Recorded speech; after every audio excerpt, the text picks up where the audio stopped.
Hi everyone, my name is Chantal Viela and I will be your host. We are Eternal Productions and thank you so much for joining us on our very first video and interview. This will be a series called Empowering Africa. We will be talking to very powerful voices and influencers all around the globe, but especially in the African continent. I am personally excited about these interviews because I want to see Africa be greater than it is. Today we will be talking to the president of Global Economic Forum, Dr. Anaid Karim, who is a mastermind having studied and obtained his PhD in Oxford University, UK. Then he went on to write a book which is now used in various universities. And I'm sure there's much more I haven't mentioned. To reach Africa, GEF has partnered with Mega Grace, where Mr. Gabriel Rasebota is the sole agent here in Africa. Mr. Rasebota is a scholar having obtained his BA and has also taught for some time in the past. Mega Grace is a company based here in Limpopo, South Africa, where they have partnered with many companies like Stibia Mining SA, Farners Build Now, having provided water for a circuit of offices, and so much more. And that is it for introductions. Let's head straight into the interview. Hi, Dr. Karim. How are you today? Thank you very much. Fine. How do you do? I'm good, thanks. So where are you calling from today? I'm in Dhaka now. Actually, let me brief something about the Global Economic Forum. It's a general consultative member organization of the United Nations under its Economic and Social Council. Okay. Thank you so much. It's an honor to have you join us today. Hi, Mr. Rasebota. How are you today? I'm fine, thanks, Chantal. That's good. And can you explain who Mega Grace is? Oh, thank you very much. Mega Grace, it's a South African-based company which is based in the province called Limpopo Province. Our offices are in Polokwane and in Guyana. Mega Grace, as I'm the founder and the president of Mega Grace. So Mega Grace is a company deals with a lot of sectors. Namely, we are there in agriculture, in mining, in transport, in health, in education, and also in tourism and other sectors. Thank you very much. Thank you so much. And Dr. Karim, why did you need to partner with Mega Grace here in Africa? Thank you very much. Actually, we find that Mega Grace is doing well over there to boost their activities, especially the trade and investments. As you know that Global Economic Forum worldwide working for the development of trade, investment, agriculture, education, and many more. We are also working for the promotion of policy, especially for the policy. And I have my past working experience in World Bank, so I was also posted to South Africa. So I find that is a fantastic place to develop the agriculture, that is agriculture, mining, education, and the resources are there, but the potentialities are there, but it has to be tapped. So I think Megagrace is a good company which can support us, especially the Global Economic Forum, to not only explore the potentialities of South Africa, but also other African territories. Yes. So we decided to work with the Megagrace, and they are the exclusive agent for the Global Economic Forum uh, uh, uh, since last year. Okay, perfect. Thank you so much. Okay, so let's start with our more serious questions now.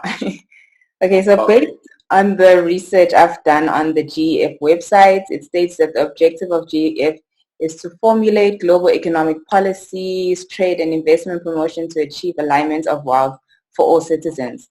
Dr. Karim, can you explain to us and tell us how far you've come with this objective since your relaunch in 2007? Actually, Economic Forum was launched in 1904. Okay. So it's back to 1,000, almost 1,000 years back. Sorry, I'm sorry, 100 year back, more than 100 year back. But the activities after the Second World War was stopped. Then we relaunched with some educators and economists. Those are obtained or passed out from the UK university, different universities in UK and US. As you know that I have my PhD degree from Oxford, UK. So while I was in Oxford, UK, then I started relaunching of the of Global Economic Forum, and I become also the president, after relaunching it. And within this short span of time, the Global Economic Forum has become member of different UN organs, because of World Bank, IMF, then some other organizations, subsidiary organizations. In many central banks and international organizations, donor agencies, and it's now the position holding. We are the General Consultative Member of the United Nations. So this is the brief achievement of the Global Economic Forum, but we have a vision.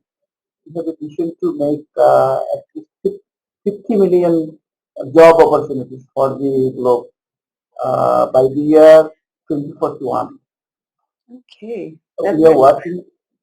We are working to encash this to facilitate these opportunities for the globe. As a part of this program, we have some agriculture program, especially under the South-South cooperation of the United Nations. We have to develop almost 200,000 hectares of land in South Africa. That is under the treaty.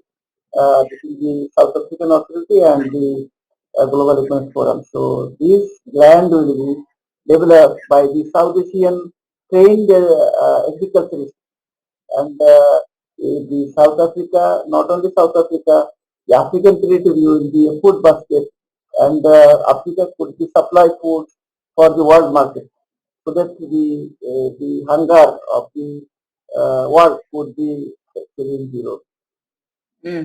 That's good. Great. Thank you, Dr. Kareem. Okay, Mr. Rasebota, you are the sole agent for GEF in Africa. How do you plan on implementing, or rather assisting in achieving the main objective here in Africa? Thank you. Thank you. As Mega Grace, first of which we are aligned by the objectives, the vision of Global Economics Forum. And what we want to see or to emphasize is that as we have already started some initiative in Africa, we've already started in South Africa, we've already engaged numbers of departments of government. From the Limpopo provincial government, we are already in touch with them. Mopani district, Vembe district, and nationally too with the Department of Education and other departments. And Global Economics Forum, as they come with the financial part, which is the most significant into the society, into doing Zambia, we've already engaged, Malawi, we've already engaged, and Ghana. They get those funding to make sure that they better the lives of the people in those countries, and also creating job opportunity into those countries.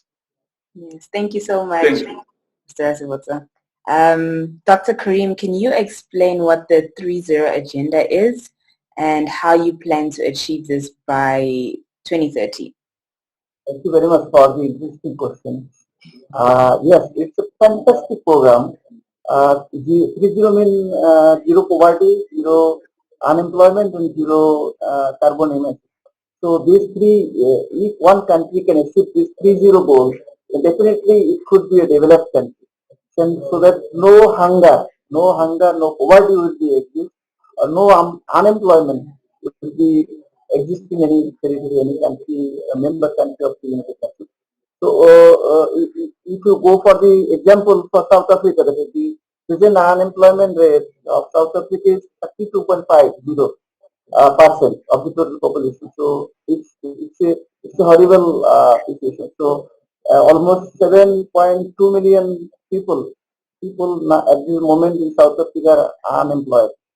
If we can give them the opportunities for employment, then where Africa's economy will go, can you imagine it? I think within this stipulated time in 2041, definitely, if we can achieve the goals and our target could be achieved to provide the job opportunities for the unemployed and uneducated even youth job according to their quality. So definitely the hunger and poverty will be to the youth. Okay, great. Thank you. Okay, so our goal has changed from 2030 to 2041. Yeah.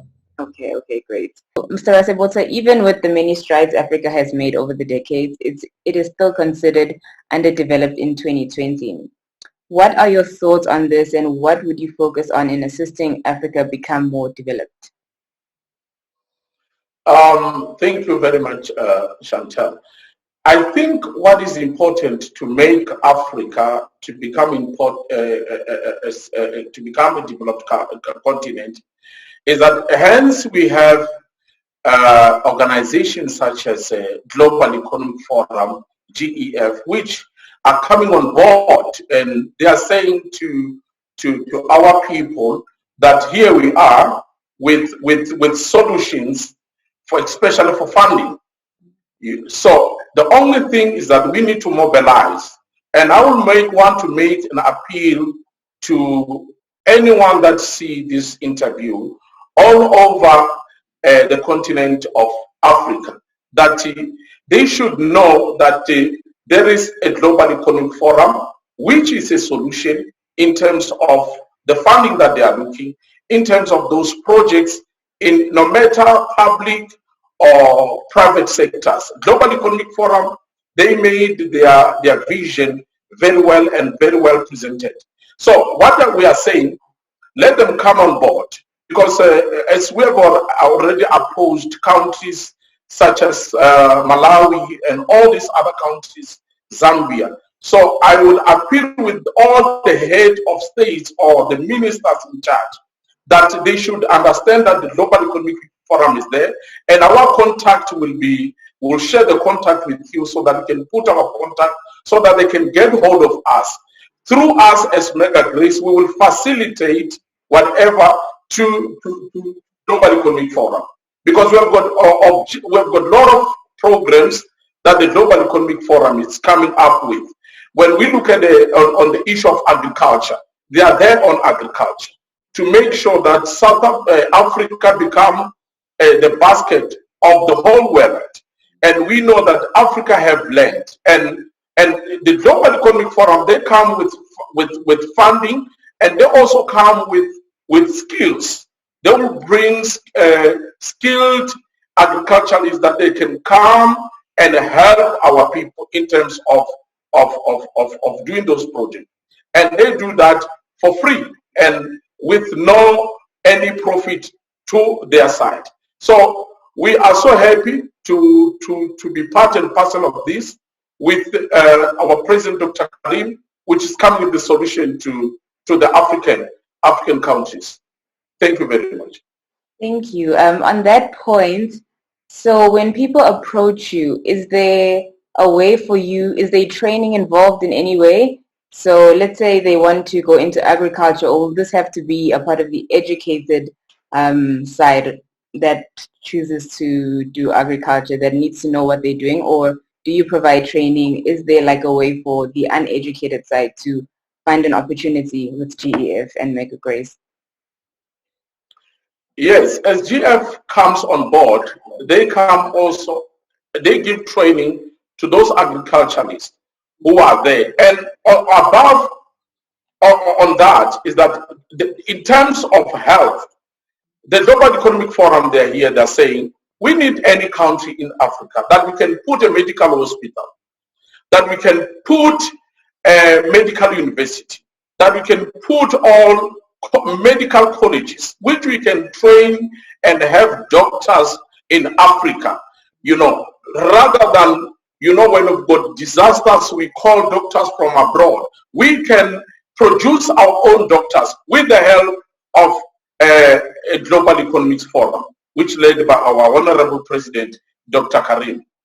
Thank you very much. Thank you, sir. Actually, I want to elaborate something about the agriculture program, because your question was regarding the agriculture training. Yeah. You know that I belong from Bangladesh, South Asia. So the agriculture of South Asia is the most developed in the world. So we want to apply these techniques in all parts of the South areas. I mean South Africa, South Asia, and South America. So our trained agriculturists will cultivate the lands of South Africa and South America. What will happen? The local people will be trained practically whenever they cultivate this area, this land for any particular product. Then the local people also trained, and this project will be continued until 3 years. Within that 3 years, the local people will be fully trained, and the project will be handed over to the local people, and the trained agriculturists will come back and they will switch to another place. So this fantastic program under the South-South cooperation of the United Nations will support the whole people, so that the unemployed and educated and uneducated both will be trained for the modern agriculture system, so that they can cultivate any kind of cereal, then food grain, herbs, vegetables, many more. So once this project can be started over there, we have already started. So it could be benefited not only any particular or any group, but it will be benefited full of the nation, full of the African territory, all nations. So what will happen? Once it will become a bread basket for the whole world, because African land, the soil is the most fertile land. So why not you are utilizing?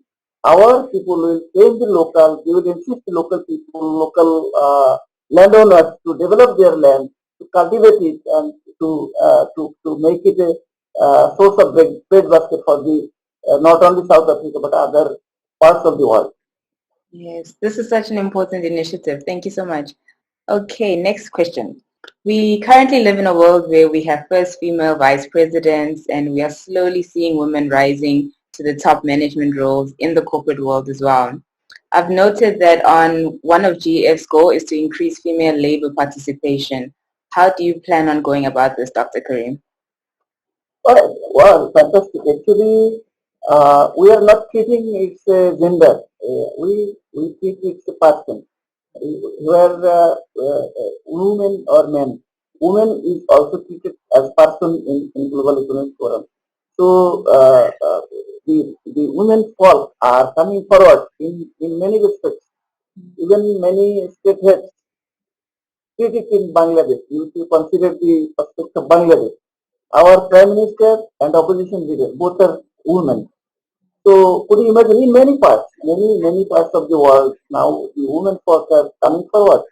So definitely we have to put emphasis on our women folk so that they can come to our mainstream activities, economic activities and social activities, so that they can contribute many more to boost up the economy, society, country, and the globe as a whole. Once, if we can utilize the resources of the contribution of the women in all of our society or country, then one day this abundant workforce will be added also in our GDP. So what will be the total output or total the result of the economy or many more? The present average GDP is global 4%, but it will be simply double, 8%. So what will be the development? Not only in a particular part, in South Africa, Bangladesh, India, no, it's the globe. So the GDP will be simply 8% if we can add the contribution of the women folk with the men. Yes. This is a simple math. And this is wonderful that for the first time we have got a woman first vice president in Global Economic Forum board as well. Oh, wow. We are trying to we are trying to get more women employment and leaders in Global Economic Forum, in university system, in the state system, in society building, in corporate culture, many more in government job. So women folks are definitely welcome by the United Nations and the Global Economic Forum. Okay, perfect. Thank you so much. Okay, Mr. Rasebotsa, where do you think we are lacking in empowering women here in Africa? Thank you very much, Chantal. I think it's very important to make sure that we empower the women, because women empowerment is one of the most vital into the society. Because when you empower a woman with integrity, a woman who is there. So it's very much important for all this initiative that we are doing, that women empowerment should be there. And not only women only, but also with the youth. We need to mobilize with youth and women to empower them. Because when you empower women, you change, you transform the society. Okay, thank you so much, Mr. Rasebotsa. So we spoke about this earlier about unemployment being a big issue in Africa for the educated youth as it is. So you have spoken about how you plan to help both the educated and uneducated youth find employment. Is there maybe one other way you'd like to share? I told you earlier that the unemployment rate at this moment in South Africa is 32.5%, and 7.2 million population in South Africa is without job. So, so this is a horrible. This is a very bad shadow side of South Africa at this moment during the pandemic situation, because many more people have lost their jobs for the pandemic. Moreover, the common scenario before the pandemic, the unemployment population in South Africa was almost 26%. So, keeping out of the production, 25% out of the production, keeping a country cannot march forward. So, I would humbly ask the South African authorities to bring them in production.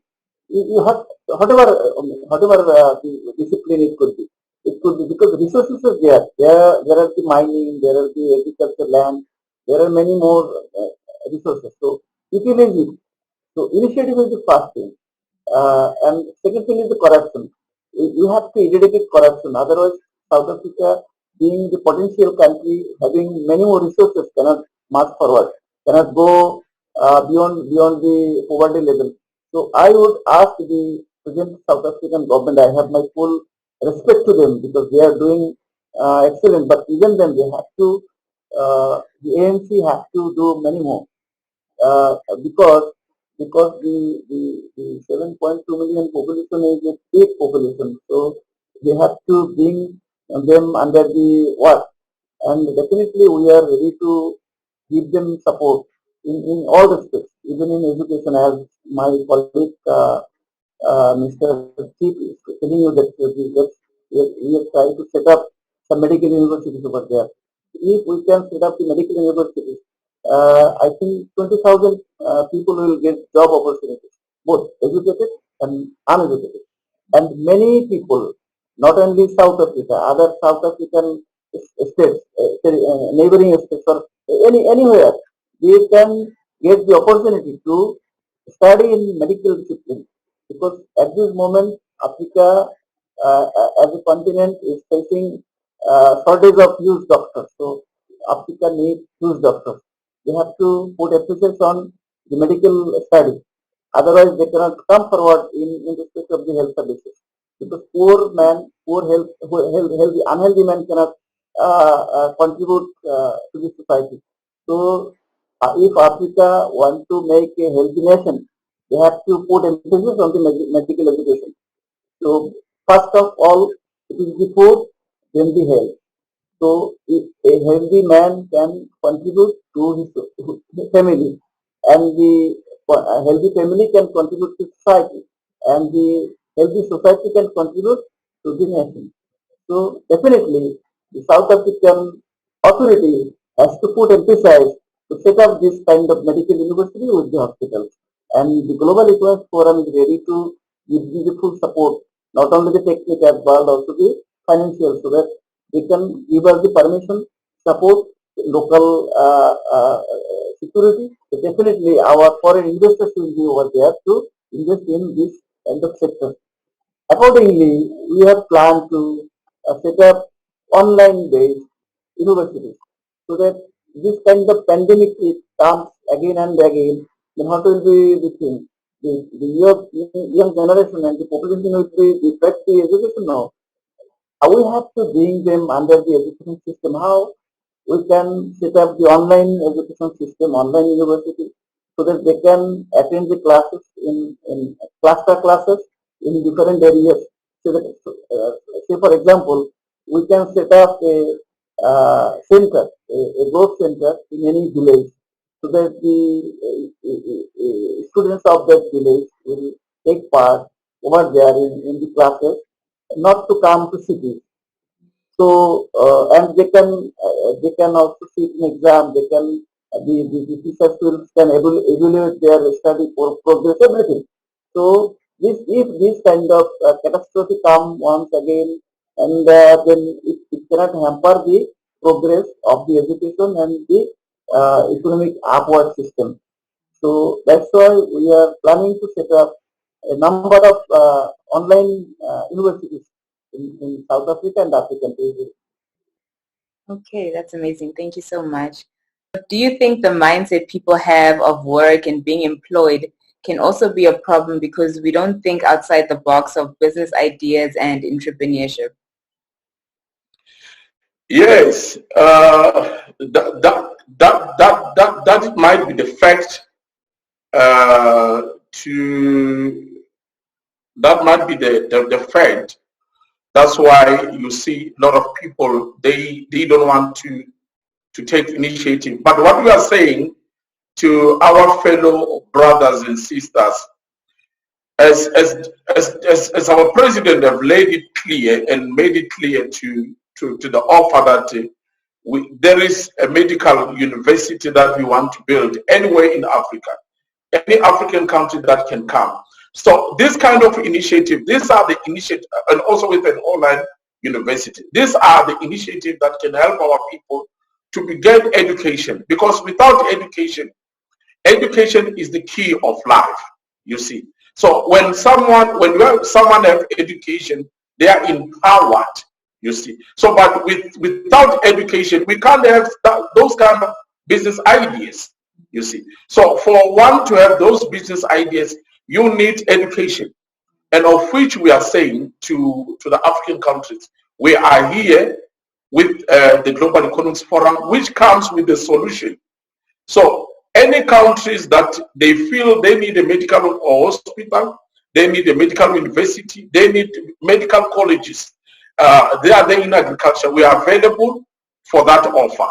So we'll make sure that we liaise with our principals, GEF, so that at the end of the day, something happened in Africa, so that our people will understand that we are not only calling government, but also with the private sector. Any with the private sector, they can come on board. It's not only government, but also private sector, they come on board. And then we make sure at the end of the day, we empower our people, you see, because we need to empower our people for them to be able to have those kind of ideas that, no, we can start business, we can do this. You understand? We cannot blame colonization and all those kind of things. It's from us. We need to start now. Thank you very much. Something with Mr. Gabriel. Listen, I can give you some innovative business ideas. What is this business idea mean? Innovative business idea mean? Recently, Bangladesh government has allowed to import the raw gold. So Africa is producing this kind of raw gold, huge quantity of raw gold. So this is the initiative the government has to take, or the private authorities have to support it, facilitated by the government. Otherwise, this kind of facility cannot be flourished. So, at this moment, Bangladesh and Dhaka is going to be third largest gold market in South Asia. The first one is the Dubai, then second one is Singapore, and third is emerging Dhaka as the third largest gold market for the South Asia. So the South African government can take this initiative to export their raw gold, because the Bangladesh government is in principle has decided to import the raw gold from many destinations, including South Africa. So this is the this innovation that the entrepreneur and the government has to be keen on the new innovation, new ideas of business. So I do ask the miners, South African miners, to take this opportunity that the new avenue of their business is coming to flourish in Bangladesh. Yes, thank you so much. And I feel like you've just gone into my next question, which is about how important is the government's influence in the GEF's initiative and Mega Grace. So I think we've covered it, but you can explain further, Dr. Karim, if you would like to. Thank you very much.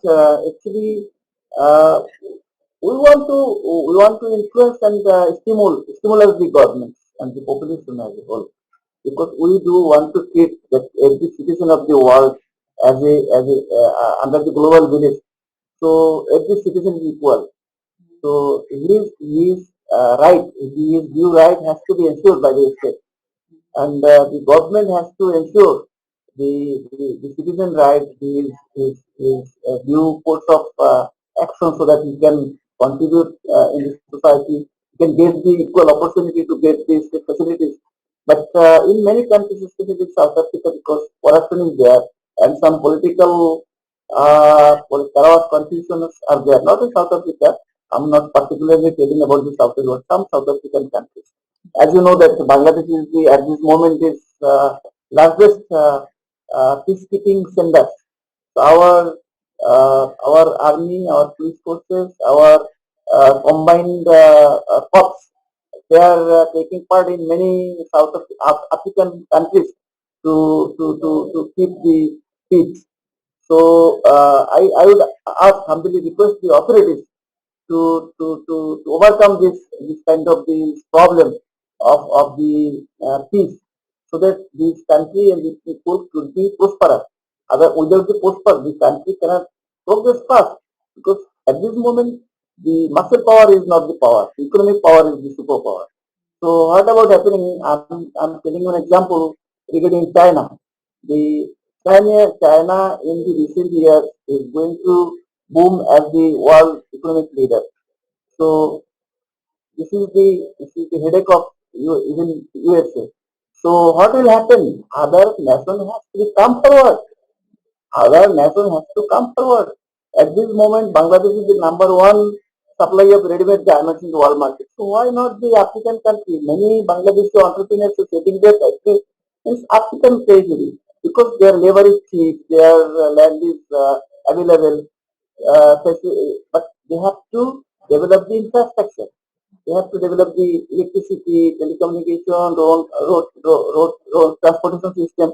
So these are the preconditions to develop a nation, to develop their infrastructure. So I do believe that the South African authority will totally understand that to empower the population, they have to empower the common people. Without the empowering the common people, the government or the country cannot be empowered. Definitely. Thank you so much for that. Okay, last question, Mr. Asebota. What is your overall vision for Africa? Africa, we need to unite and we need to stand up and do what is important for our betterment of our future and for the generation that will take on with the baton. We need to make sure that all, as I'm appealing to all African countries, this is an offer. Private, public sector, women, and all men who are doing business, come on board. Chantal, you are going to share our contact, how they can contact us as Mega Grace, and then we'll make sure that we compile everything and we get in touch with them, and then we recommend. Before we can recommend to the Global Economic Forum, we want to check and with doing some due diligence in terms of their business and everything before we can take it to the Global Economic Forum. But we are here to serve. We are here to work. Africa, this is an opportunity to all African states. Wherever in Africa where they want us to put a medical hospital, medical university, colleges, in agriculture, in any investment, we are available to serve. Thank you very much. Thank you. Any last words, Dr. Karim? Yes, yes. Your question? No question. We are done with the interview. Any last words? Anything you would like to say? Actually, Global Economic Forum as a member organization of the United Nations is ready to facilitate any kind of support for the empowering and upliftment of the economic condition to gear up the investment and trade. So opportunities are there. I would humbly ask the concerned authorities to contact with us for any kind of their support, so that we can boost their investment, their education, their health system, their everything, industrialization, and their interaction with the country to country. So many of the African countries at this moment don't have any diplomatic relation with many countries. So I would ask them to set up the diplomatic relations. Especially, I would ask the South African authority to set up the full-fledged diplomatic office in Bangladesh, because Bangladesh have already set up a diplomatic office in Pretoria, but so far South Africa has not opened any office in Dhaka. So I would ask the South African authority immediately open their diplomatic office and post somebody here as ambassador or high commissioner to boost up these opportunities and develop the bilateral issues, especially trade, investment, and other beneficial issues. Thank you very much for your channel and giving this opportunity to talk in this forum. Thank you so much for joining me. It's been an honor. Thank you, Dr. Karim. Thank you, Mr. Rasebota. And that is the end of the interview. It was an honor to have Dr. Karim, who is the president of Global Economic Forum, join me today, as well as Mr. Rasebota, who is the founder and president of Mega Grace. If you have any questions, please feel free to leave a comment, and hopefully we'll have a part 2 listening to the people.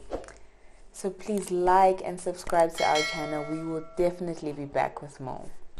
This is Empowering Africa with Eternal Productions.